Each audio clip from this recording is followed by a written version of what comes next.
सभी देशभक्त साथियों को सादर प्रणाम।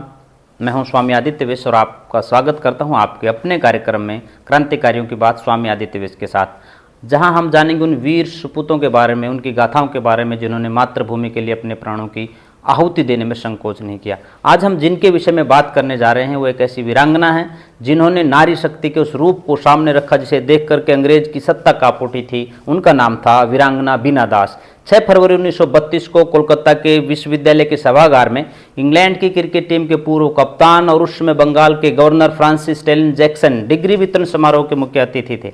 कार्यक्रम चल रहा था, छात्रों को मंच पर बुलाया जा रहा था, उनको उपाधियां बांटी जा रही थी। बीना दास का नाम भी पुकारा, लेकिन बीना दास कोई डिग्री लेने नहीं गई थी। वो आई थी एक साहसिक कदम उठाने के लिए, एक संदेश देने के लिए कि भारत की बेटियां अंग्रेजी हुकूमत के खिलाफ बंदूक उठा सकती हैं।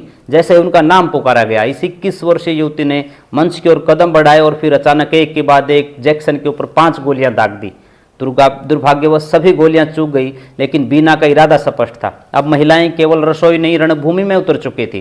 कलकत्ता विश्वविद्यालय के पहले मुस्लिम उपकुलपति लेफ्टिनेंट कर्नल हसन सोहरावर्दी ने तत्काल उन्हें पकड़ लिया, हथियार छीन लिया और इसके एवज में उनको सर की उपाधि मिली और बीना को मिली 9 वर्ष की कठोर कारावास की सजा।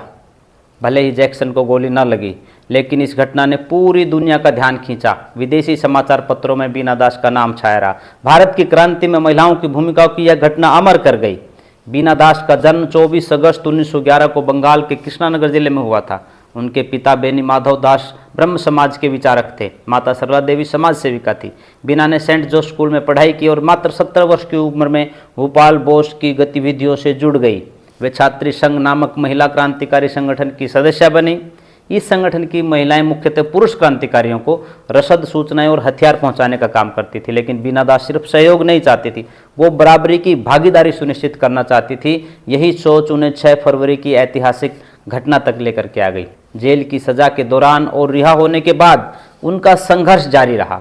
1939 में विश्व युद्ध की पूर्व संध्या पर जब कई क्रांतिकारी रिहा हुए, तब बीना भी बाहर आई। रिहा होने के बाद वे कांग्रेस में शामिल हो गई और 1940 में गांधी जी के साथ नवाखली सभा में भाग लिया और दक्षिणी कोलकाता से कांग्रेस की सचिव चुनी गई। भारत छोड़ो आंदोलन 1942 में फिर 3 वर्ष के लिए जेल में रही। 1946 और 47 के चुनाव में बंगाल विधानसभा की सदस्य भी बनी। बाद में उन्होंने जुगांतर संगठन के क्रांतिकारी ज्योतिष चंद्र भौमिक से विवाह कर लिया और महत्वपूर्ण 2 पुस्तकें उन्होंने लिखी, पितृधन और श्रृंखलेश्वर झंकार।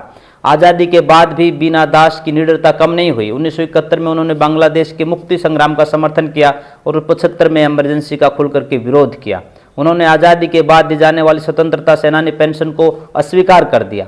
1986 में पति की मृत्यु के बाद वो ऋषिकेश चली गई और 26 दिसंबर 1986 को एकांत में उनका निधन 75 वर्ष की आयु में हो गया। बीना दास का बलिदान भारत के इतिहास की एक अमिट अध्याय।